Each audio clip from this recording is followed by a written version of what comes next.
À Monaco, il y a un parlement. On l'appelle le Conseil national. Ses 24 membres sont élus tous les 5 ans au suffrage universel par les monégasques et à sa tête, Thomas Brezzo, diplômé en droit privé et sciences criminelles à Nice et à Aix. Élu depuis 2018, il a remplacé la présidente Brigitte Boccon-Pagès il y a 1 an, dans des conditions pour le moins conflictuelles.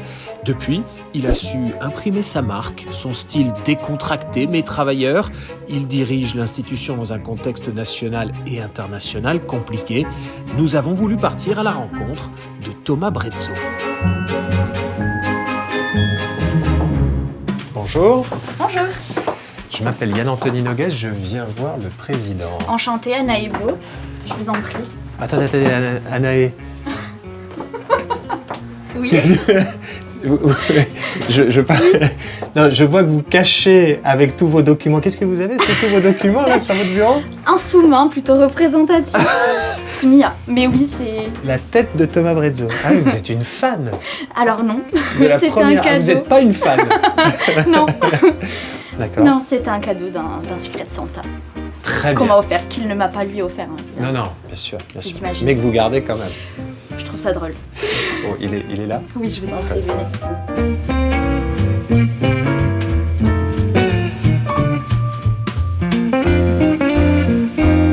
Monsieur le Président. Ça va, Yann? Ça fait plaisir de vous voir ici. Bureau du Président du Conseil national. On va se tutoyer, hein. On était à la maternelle ensemble. Voilà. Ah oui, ok. On va continuer. Alors déjà, j'ai été bluffé. Anaé, elle dit qu'elle n'est pas fan. Mais j'ai quand même vu qu'elle avait la tête de Thomas Brezzo qui tapissait son bureau, hein, Anaé. Ça, c'est ses anciens collègues du cabinet qui ont effectivement... Qui m'ont fait un petit cadeau, comme je vous l'ai dit. D'accord. Il est comment, Thomas Brezzo? Il est exigeant, Ouais. mais très porté sur l'humain. Je D'accord. pense que c'est ce qui le qualifie. D'accord. Exigeant, c'est-à-dire? On fait comme si vous n'étiez pas là hein, pour l'instant. Ouais. Exigeant, ça veut dire quoi? Il veut que ça percute, quoi. Voilà, Ouais. c'est-à-dire... Il faut que ça marche, quoi. Il faut que ça Tout à roule. fait. Vous, Ouais. vous étiez déjà au Conseil national avant ou Non, j'ai été son assistante personnelle au cabinet. Ok. Et donc, je l'ai suivie Au dans l'aventure cabinet du Conseil national. d'avocat. Tout à fait. D'accord. Jusqu'au cabinet de la présidence. Jusqu'au cabinet de la présidence. Tout à fait. Très bien. Et là, jusqu'ici, tout se passe bien? Oui, Ok. très bien. Mais pas trop la pression? Si, quand même. Si, bien sûr. Je vous laisse. Bon, alors, Monsieur le Président, rien d'impossible. Clairement, Oui. est-ce que vous rêviez, est-ce que vous imaginiez devenir, un jour peut-être, mais aussi rapidement, là, ça fait 1 an, vous êtes président du Conseil national? Jamais. Ah, jamais? Jamais. Ah ouais. Jamais. J'ai même jamais eu cette ambition personnelle, à titre personnel. Hein. Ce sont les événements qui se sont déroulés, notamment autour de l'ancienne présidente et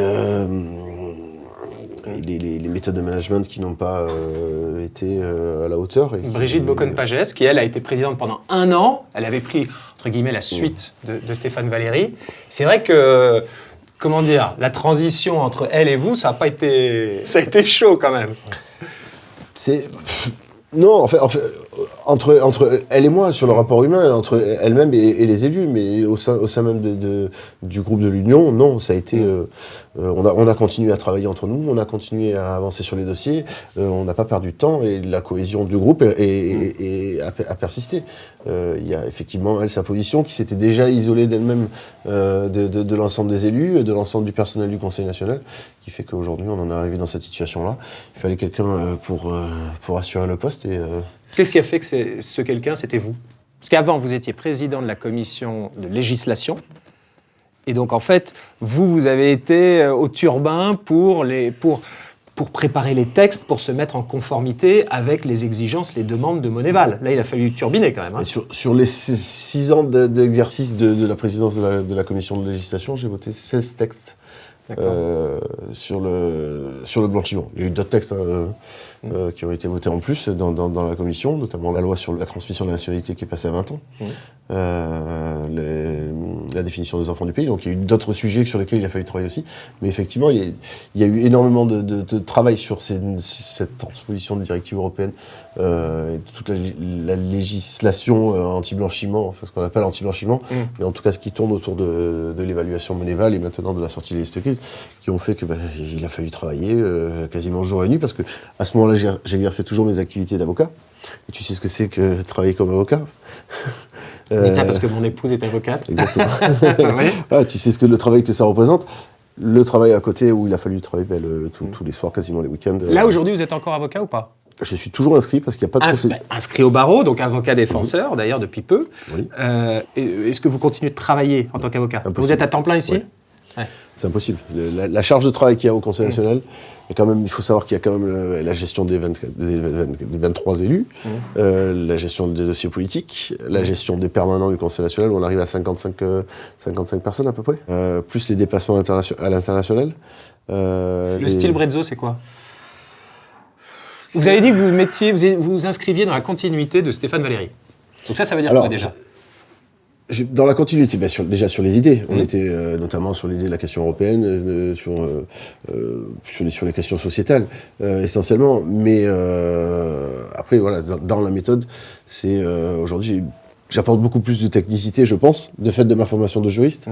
On est quand même une assemblée législative, donc il y a ce côté technique que j'ai en plus, c'est indiscutable. Et puis après, même dans la manière de discuter, de discuter avec le gouvernement, j'essaie d'avoir des rapports beaucoup plus directs, où effectivement, plutôt que de passer par des courriers, des discussions, j'essaie de trouver une solution, et puis après on la matérialise par un courrier, plutôt que de s'écrire des courriers pour trouver une solution. Voilà, c'est là où on gagne du temps, généralement. Mais sur l'expertise, c'est intéressant, et la technicité. Finalement, quand vous rédigez des rapports, vous vous basez sur quel type de compétences? Parce que à l'Assemblée nationale, au Parlement européen, il y a énormément de lobbyistes qui grouillent autour. Alors, ils sont parfois diabolisés, mais ils apportent la connaissance du terrain, des études, des statistiques. Ils disent, attention, si vous mettez ça dans la loi, ça peut provoquer des pertes d'emploi. Vous, à Monaco, comment vous rédigez les textes? Sur quelle base? Alors, on a une équipe de juristes, et là, j'ai essayé de faire des recrutements justement Mais les juristes ne connaissent pas forcément la réalité du terrain, toujours.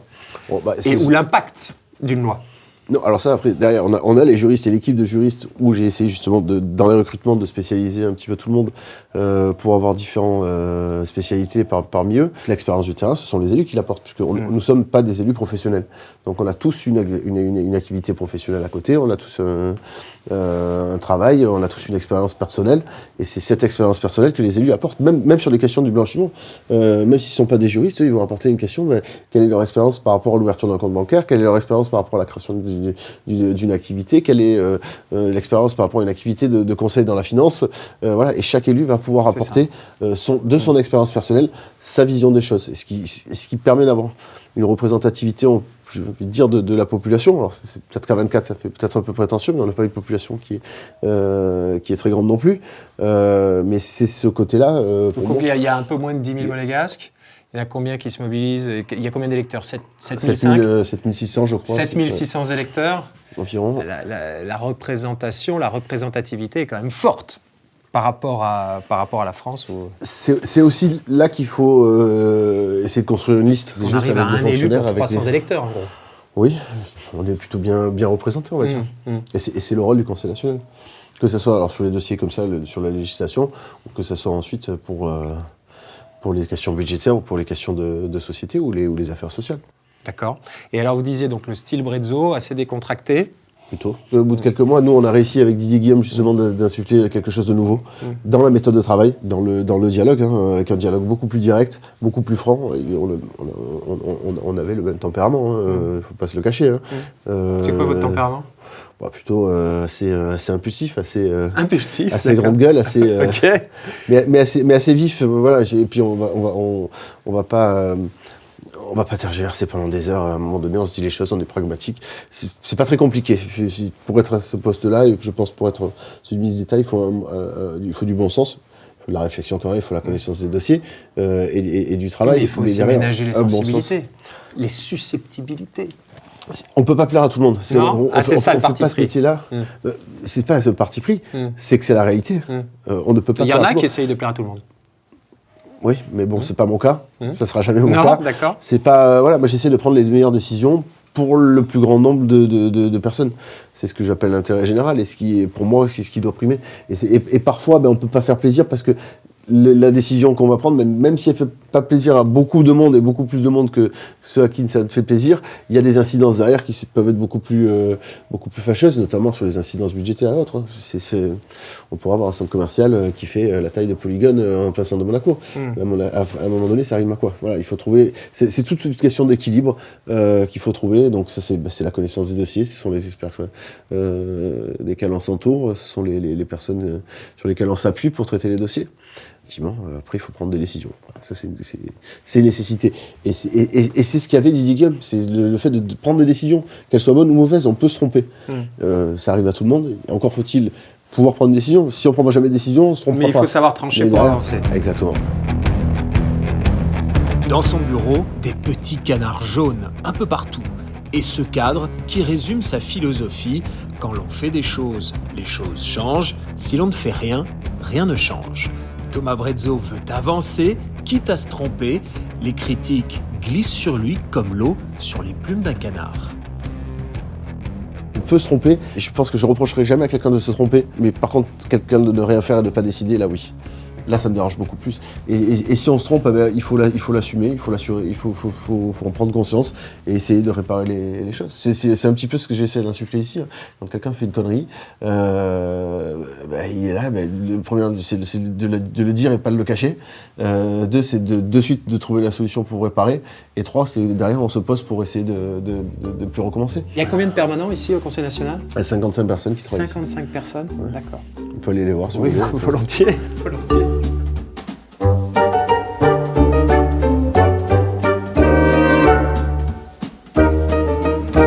Rémi Rolland, chef de cabinet. C'est ça. Et une partie du cabinet. Donc Rémi, chef de cabinet. Bonjour, bonjour. Bonjour. Pardon. Bonjour Rémi Rolland. Bonjour Yann-Anthony Noguès. Donc ça c'est votre cabinet? Oui, après il manque Stéphane également. Donc Mathilde qui est en charge des affaires juridiques, Virginie qui est en charge des affaires sociales et Vincent des affaires économiques et financières et Rémi qu'on ne présente pas à Monaco, donc qui est chef de cabinet. Là, je sens qu'on vous interrompt un peu quand même là. Un petit peu. Vous êtes sur quoi? Vous étiez en train de travailler sur quoi? Sur la stratégie. La stratégie, ok. Et ça, on ne peut pas en parler à la télévision, la stratégie? Nous, le rôle du cabinet, c'est évidemment de mettre en œuvre les actions qui ont été définies par les élus sous la présidence de Thomas Brezzo, quoi. Il y a la partie que l'on connaît peut-être le plus, c'est la partie législative, où évidemment on analyse les textes, on leur dit quels sont évidemment les points qui nous paraissent sensibles, des points juridiques également, pour après qu'ils nous donnent leurs orientations pour qu'on puisse les traduire dans des amendements qui seront ensuite soumis au gouvernement. Et après, évidemment, comme vous le savez, le Conseil national reçoit beaucoup de monde, des monégasques, des résidents, des acteurs économiques, et on est là évidemment pour préparer les rendez-vous pour les élus et ensuite donner les suites. Vous recevez tout le monde? Dès qu'un monégasque demande à être reçu, vous le recevez? Si la demande est légitime, oui. Ouais. Quand il y a des requêtes qui sont individuelles, alors après, nous on essaye finalement de chaque requête individuelle de voir quels sont les dysfonctionnements de l'administration. Parce que ce que vient de nous exposer une personne, alors parfois il y a des situations qui sont vraiment personnelles, plus sociales ou autres, là où on peut effectivement agir si on estime qu'il y a un dysfonctionnement ou il y a une anomalie, là on va agir. Mais après, c'est quand les monégasques viennent nous exposer une difficulté, on peut imaginer que cette difficulté se pose sur plusieurs personnes. Et nous, le but, c'est effectivement de la résoudre pour le plus grand nombre de monégasques. Donc oui, on a effectivement tout intérêt à recevoir les monégasques. Et après, comme disait Rémi, il y a des problématiques pour certaines corporations ou des problèmes plus larges ou des problèmes de politique plus générale que viennent nous exposer certaines personnes. Et effectivement, on en prend compte. Nous, on a un débat avec le gouvernement, parce qu'on parle de la partie légistique et aussi la partie budgétaire. Et c'est dans la partie budgétaire que nous, on pèse vraiment. La seule arme qu'on a contre le gouvernement, enfin, les deux armes qu'on a, c'est la communication. Donc c'est effectivement faire savoir ce que l'on fait, faire savoir ce qui ne va pas en face pour essayer de faire changer les choses. Et le deuxième, c'est le non-vote du budget. Donc, vous ne pouvez pas renverser le gouvernement. La grosse partie du pouvoir est concentrée entre les mains du gouvernement. Quel est le rôle finalement du Conseil national? Vous êtes là pour préserver, pour sauvegarder, pour défendre les intérêts de la population? Pour défendre, effectivement. Le premier rôle, et le rôle premier, c'est de représenter la population monégasque. D'accord. Essentiellement les monégasques, mais la population monégasque de manière plus large aussi. Mais le fait que vous appeliez Conseil national, et pas Assemblée nationale, pas Parlement, vous conseillez qui? Vous conseillez le prince sur ce que pense la population? Alors aujourd'hui, c'est pas un conseil, ça a pu être le cas en 1911 quand le Conseil national a été créé. D'accord. Aujourd'hui, c'est pas un rôle de conseil Il y a beaucoup moins de pouvoir à effectivement, l'époque. c'est de faire remonter la voix des Monégasques auprès de l'exécutif. D'accord. Mais non, voilà, comme je disais, il y a ce travail-là sur effectivement le budget, ce qui est aussi une grosse partie importante de nos fonctions. Et c'est dans les débats budgétaires qu'on essaie de peser pour orienter les politiques du pays. Mais précisément le débat budgétaire, c'est-à-dire que dans l'histoire du parlementarisme, les parlements ont obtenu beaucoup de pouvoir à mesure que les souverains ou autres, ou les gouvernements, levaient l'impôt. C'était la contrepartie à l'impôt. Mais s'il n'y a pas d'impôt. À Monaco, il n'y a pas d'impôt direct. Mais on n'est pas dans un Donc régime quelle est parlementaire. finalement, sur quelle base vous reposez votre légitimité en tant qu'assemblée parlementaire? Alors, une assemblée parlementaire dans un régime non parlementaire. Et c'est ça tout ce qui fait, c'est ça qui fait toute Donc la on est différence. dans une monarchie constitutionnelle et non dans une monarchie parlementaire. Exactement. Et ça change quoi? Ben, ça change que le gouvernement n'est pas élu. La désignation du gouvernement ne repose pas sur une élection. La seule représentation nationale, il y a la représentation communale aussi avec la mairie, mais la seule représentation nationale, ce sont les élus du Conseil national. Le gouvernement est nommé par le prince et est responsable uniquement devant le prince. Donc, quelque part, leur légitime à eux, ils ne la tiennent pas du peuple. Donc eux, les comptes qu'ils ont à rendre, c'est aux souverains. Nous, les comptes que l'on a à rendre, c'est la population. Donc on doit faire le lien entre les deux. Et c'est pour ça que le gouvernement, pour avoir besoin de son budget, il a besoin des votes du Conseil national, mais le Conseil national, pour avoir les votes, il a besoin aussi que le gouvernement dépose les textes. Donc c'est tout l'équilibre de la Constitution qui fait que moi, aujourd'hui, quand je parle avec mes homologues à l'étranger, j'ai l'impression d'avoir plus de pouvoir qu'eux. On fixe l'ordre du jour. On fixe l'ordre du jour. Avec les autres présidents de Parlement. Bien sûr, eux, ils reposent la majorité parlementaire. Le gouvernement repose sur la majorité parlementaire, en fait. Donc il y a un travail qui est fait et le Parlement soutient le gouvernement des autres États. Nous, ici, c'est pas le cas. Mais vous n'avez pas de droit d'initiative. Vous ne pouvez pas vous-même... On a l'initiative législative. Vous pouvez proposer au gouvernement une loi, mais vous ne pouvez pas introduire un projet de loi. Non. D'accord. Et si on veut un projet de loi et que le gouvernement veut son budget, c'est tout l'équilibre qu'il y a, en fait. Le gouvernement veut le budget, nous, il faut qu'on vote le budget et il faut qu'on l'étudie. Et si le gouvernement ne nous donne pas les textes de loi que l'on estime nécessaires dans l'intérêt général, dans ces cas-là, on ne va pas voter votre budget. Selon la Constitution, le pouvoir législatif est exercé par le prince souverain et le Conseil national. La mission fondamentale du Parlement est la délibération et le vote des lois. Le Conseil national ne peut mettre en cause la responsabilité politique du gouvernement et le renverser, le gouvernement étant uniquement responsable devant le prince. Et seul le souverain peut dissoudre le Conseil national après avoir pris avis du Conseil de la Couronne.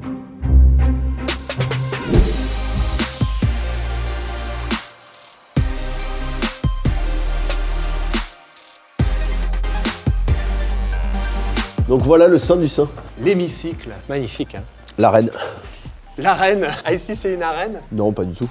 Alors, votre place, évidemment, Thomas Brezzo. On appelle le banc président-gouvernement, puisque la place du président est au centre. Ouais. À sa droite, il y a le ministre d'État. Ouais. À la droite du ministre d'État, le conseiller du gouvernement pour les finances.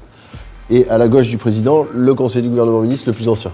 D'accord. Le doyen du gouvernement. Mais c'est intéressant quand même, parce que ça, c'est une disposition assez spécifique à Monaco, parce que dans les autres parlements, le gouvernement n'est pas au même endroit que le président de l'Assemblée. En règle générale, les ministres, ils sont en face. c'est le cas, effectivement, dans les assemblées françaises, mais également dans les assemblées que j'ai pu visiter à Malte, au Monténégro, à Andorre, les trois derniers que j'ai fait, effectivement. Ouais. Le gouvernement est même placé au milieu des élus. C'est ça. Là, il fait face à vous, il doit vous rendre des comptes. Alors là, le gouvernement est quand même face aux élus. Face aux élus, d'accord. La disposition des places dans un hémicycle revêt une dimension symbolique forte. Au Conseil national, Il n'y a pas de perchoir comme à l'Assemblée nationale française où le président est physiquement plus haut que les membres du gouvernement qui sont situés dans la fosse de l'hémicycle. Mais pas plus haut que le dernier rang où siègent les députés, une manière de signifier que le président de l'Assemblée nationale reste un député comme les autres. À Monaco, le président du Conseil national est sur le même banc que le gouvernement, au centre du jeu ou encadré par le ministre d'État et le ministre le plus ancien, c'est selon les points de vue. Mais ça veut dire quoi, ça? C'est ça? Il y a un président et un ministre d'État qui est côte à côte, donc c'est très symbolique. Ouais. Et c'est le sens, à mon avis, des institutions. C'est qu'on doit marcher main dans la main pour avancer. Okay. Et pas justement se tirer dans les pattes ou se quereller en permanence. Qu'on fasse valoir, qu'il y ait des débats, qu'on fasse valoir nos opinions, qu'on soit démonstratif aussi dans nos idées ou autres, c'est une chose. Mais après, à un moment donné, il faut arrêter une solution et la mettre en œuvre. Voilà. Et ça, le meilleur moyen de le faire, c'est que quand on est main dans la main et quand on avance dans le même sens. Okay. Voilà. Si chacun tire la couverture à soi en permanence, ça ne peut pas avancer. Et là, et entre les deux, ceux qui font tampon entre les membres du gouvernement et les élus, le cabinet. C'est le cabinet et les permanents. Le cabinet sur cette partie-là, le secrétariat général ici. D'accord. Donc voilà, et ensuite il y a l'ensemble des élus. Et les 23 postes des élus. D'accord. Avec donc 24 élus au total, 23 plus 1. Bon. Avec traditionnellement le vice-président qui fait face au président.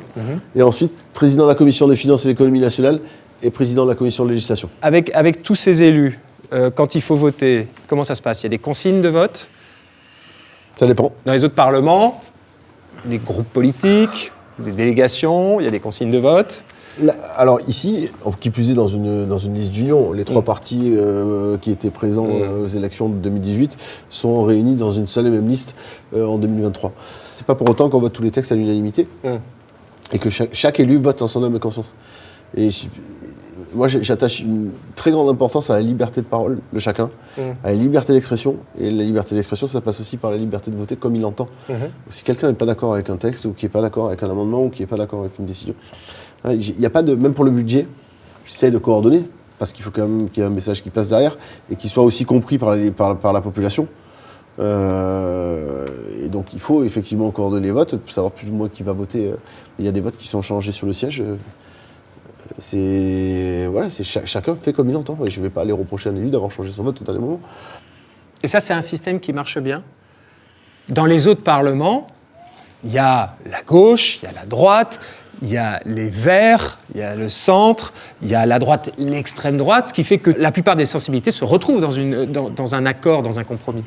Mais là, c'est pareil, mais individuellement. Oui, d'accord. On a 24 individualités. Qu'est-ce que vous avez appris en étant président? Qu'est-ce que vous avez appris en un an? Avant, vous étiez élu.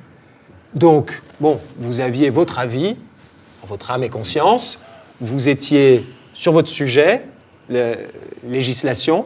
Maintenant, vous êtes président. Qu'est-ce que ça change? Ça change beaucoup de choses. Déjà, dans l'approche, parce que il faut gérer... Il y a toute la gestion humaine du bâtiment, du personnel, et aussi des élus. Et dans la cohésion. Dans la cohésion, il faut sans cesse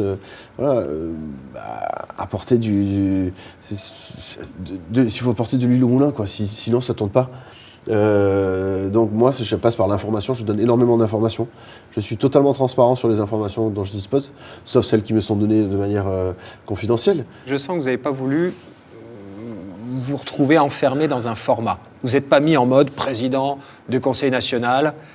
Bon, vous avez le costard 3 pièces, un peu d'avocat banquier sérieux, etc. Mais au fond, tout ça reste très détendu. Tout ça reste très détendu quand même. C'est toi qui me tutoie, qui me vous vois et qui persiste à me vous voyer depuis le début de cette émission. Alors qu'on se connaît depuis qu'on est gamin. Alors si tu veux, on était à la maternelle ensemble. Qui c'est qui fait le plus sérieux? Je vous vois tout le monde. Je vous vois tout le monde, c'est une règle moi je tutoie tout le monde ici et tout le monde me tutoie en fait. Ah oui, tout le monde. Tout le monde, j'ai pas de... Une de mes premières décisions, ça a été de faire enlever les cravates au permanent. Voilà, c'est intéressant ça. Parce qu'on n'est pas obligé d'avoir un costume 3 pièces. Rémi Roland, votre chef de cab, il avait sa cravate. Ah lui, oui. Non, mais après on l'a. Alors quand on a des réunions avec l'extérieur. C'est un rebelle. Alors, quand on a des réunions avec des personnes extérieures, on a la cravate. D'accord. On a costume cravate. D'accord. Alors nous, effectivement, on l'a quasiment tout le temps. Ouais. Dans la journée, on reçoit sûr. effectivement du monde, on est à l'extérieur.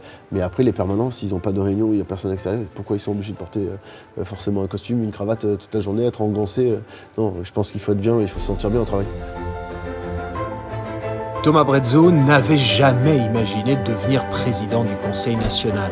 Sans complexe, il se tient prêt à relever n'importe quel défi avec la conviction que rien n'est impossible. Propulsé sur le banc du Conseil national, il a su s'appuyer sur son bon sens, sa force de travail et ses qualités relationnelles pour faire tourner l'institution avec son style décontracté.